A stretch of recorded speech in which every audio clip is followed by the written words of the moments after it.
I just had this overwhelming feeling that he had done it, Alexis recalled. My whole world turned upside down.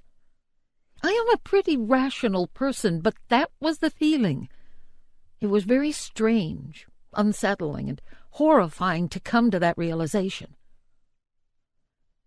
Hoping to make sense of her suspicions, she questioned her father. While originally he had told her the police confiscated the medication, Alexis pressed him repeatedly on the issue. Frustrated, Martin snapped. "They were thrown out," he shouted. "It was making me too sad to look at it." Cocking her head, Alexis gave her father a puzzled look. As soon as I heard that, things were just starting to add up. Everything was adding up, Alexis said years later. For a time, Alexis didn't share her concerns with anyone but Rachel.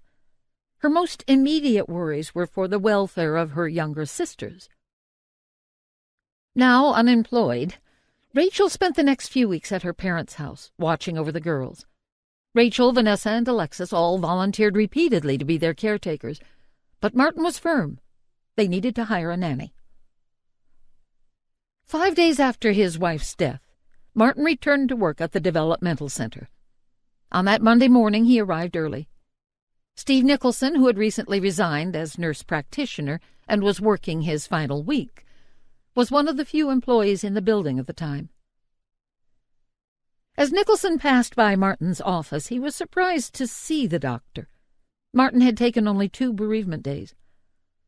It was shocking to see the doctor return to work so quickly after suffering such a sudden and tremendous loss. When Nicholson found Martin sitting at his desk, he stopped to offer his condolences. While sympathetic, Nicholson was also undeniably curious about what had happened to Martin's wife. After about 20 minutes of casual conversation, Nicholson got the nerve to ask, "What happened?" Sighing deeply, Martin regurgitated the story he had told investigators and his family. "You know she had undergone cosmetic surgery."